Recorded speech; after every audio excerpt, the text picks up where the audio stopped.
Sequência do Santo Evangelho segundo São João. Naquele tempo, disse Jesus aos seus discípulos: Agora, porém, eu vou para aquele que me enviou, e nenhum de vós me pergunta: para onde vais? No entanto, porque vos falei assim, o vosso coração se encheu de tristeza. Eu, porém, vos digo a verdade, e é bom para vós que eu vá. Se eu não for, o Paráclito não virá a vós, mas se eu for, eu o enviarei a vós. Quando ele vier, convencerá o mundo a respeito do pecado, da justiça e do julgamento. A respeito do pecado, porque eles não creram em mim. A respeito da justiça, porque eu vou para o Pai e não mais me vereis. E a respeito do julgamento, porque o príncipe deste mundo já está julgado. Tenho ainda muitas coisas a vos dizer, mas não sois capazes de suportá-las. Agora, quando ele vier, o Espírito da verdade, então ele vos guiará a toda a verdade. Ele não falará de si mesmo, mas dirá de tudo quanto tiver ouvido e vos anunciará as coisas que hão de vir. Ele me glorificará, porque receberá do que é meu, para vô-lo anunciar. Em nome do Pai, do Filho e do Espírito Santo. Caríssimos fiéis, neste quarto domingo depois da Páscoa, o Senhor anuncia aos apóstolos a sua ascensão aos céus, de forma que não serão mais capazes de ver o ressuscitado como viram do dia da ressurreição até o dia da ascensão. A igreja não pode mais encontrar o Senhor tocando em suas chagas santíssimas, como São Tomé tocou naquele 8º dia depois da Páscoa. A igreja agora prepara-se para receber o Espírito Santo, o Paráclito. O Cristo anuncia que virá aquele que procede do Pai dele e que será infuso sobre a humanidade redimida no seu sacramento redentor, sobre a igreja. E ainda diz que é muito bom que ele suba ao Pai, que ele adentre no tabernáculo celeste, para que desça o Espírito Santo e permaneça com a igreja peregrina. Bom, caríssimos, quando vemos esta realidade, percebemos que a obra da redenção é um mistério da Trindade inteira, desígnio do Pai, escondido desde antes de todos os séculos. Obra do Filho, Redentor do mundo, que realizou em tudo a vontade do Pai até a morte de cruz. E é garantida pelo Espírito Santo, que desce sobre esta humanidade redimida e a rege, a governa, guia a igreja no tempo e na história. O Cristo Senhor, que nos deu a plenitude da revelação divina, que nos deu a conhecer tudo o que o Pai tem a nos dizer de si, da verdade eterna, adverte que nós, a humanidade redimida, não podemos compreender coisas que precisamos de tempo e da assistência do Espírito Santo para compreender. Mesmo que Ele nos dissesse, como se fala agora, mesmo que Cristo nos dissesse, nos apóstolos, exatamente tudo, seríamos incapazes de compreender tamanho mistério, porque precisaríamos desta assistência divina que habita na nossa consciência, no íntimo de nosso ser, o Espírito Santo Paráclito. É preciso ter algo de Deus em nós, nos guiando e iluminando a inteligência para sermos capazes de compreender aquela verdade, não diferente, da dita e registrada até aqui, mas mais profunda. Ora, aqui está justamente a beleza da tradição apostólica, assistida constantemente pelo Espírito Santo e viva. Se nós ficássemos em uma concepção da revelação de uma parte da tradição, que são os escritos do Novo Testamento, nos aferrássemos à letra, nos aferrássemos às suas semânticas e negássemos a ação perene do Espírito Santo que guia a igreja, nós estaríamos cometendo um grave erro. Só a Escritura não compreende toda a tradição apostólica. A Escritura na igreja e na assistência do Espírito Santo, confirmada nos séculos, manifesta a verdade revelada e esclarecida. Esclarecida. O Espírito Santo vem a esclarecer todas as palavras, todos os gestos, tudo que o Senhor instituiu em sua divina bondade e em sua providência, para que nós pudéssemos receber o tesouro da vida divina e da vida eterna, para que recebêssemos a verdade e fôssemos capazes dela.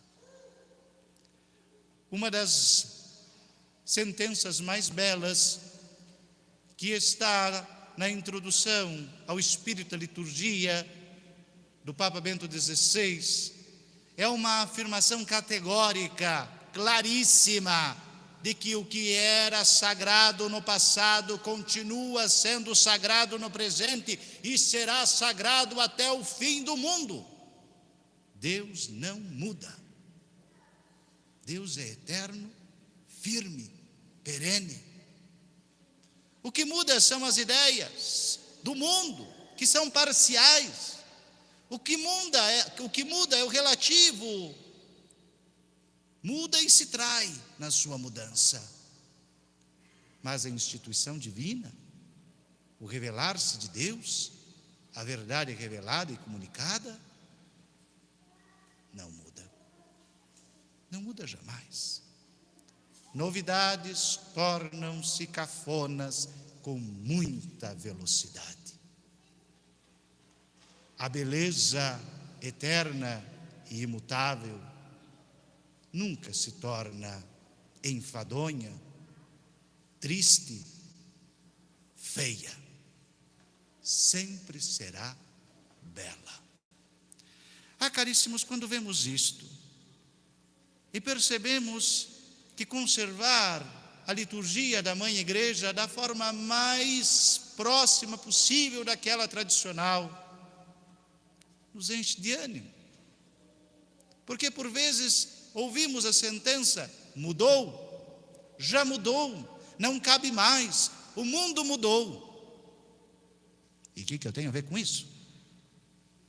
A vontade de fazer uma séria pergunta: e o que eu tenho a ver com isto? E o que Deus tem a ver com isto? Conservar a tradição apostólica nos sinais mais belos, mais solenes, instituídos, purificados, guiados e assistidos pelo Espírito Santo. Não é um rito que se faz de conta, que se faz de improviso, mas esculpido em séculos. Esculpido em séculos. Hoje, a grande moda dos liturgistas é o arqueologismo litúrgico. Como se descobertas arqueológicas tivessem mais autoridade do que a assistência do Espírito Santo. Porque se descobriu na Capadócia que uma pia batismal era de tal jeito, e de tal jeito, e de tal jeito, e estava numa estrutura que competeria ao presbitério, então não podemos mais pôr a pia no lugar certo, e temos que pô-la aqui, porque achou-se isto. Mas quem garante que está falando da mesma coisa? Porque quando o Senhor instituiu a Eucaristia, era um pão comum que se pegava, não foi diferente. Não é esta hóstia que parece mais um pedaço de isopor cortado do que pão mesmo. Temos que pegar um pão mesmo, abrir um pão mesmo, porque era o pão mesmo. A igreja levou 20 séculos trabalhando isto, e se nos deu a flor mais fina do trigo, de uma forma alva, de uma forma própria. Para que desfazer tanto serviço do Espírito Santo em prol de um simples arqueologismo e, com todo respeito, achismo litúrgico? Eu não tenho a menor capacidade de comprovar que este rito, na época da patrística, era verdadeiramente assim. 99% do que nos chegam das pesquisas arqueológicas são imaginação e não fato. Muita gente acrescenta significado naquilo que não está evidente.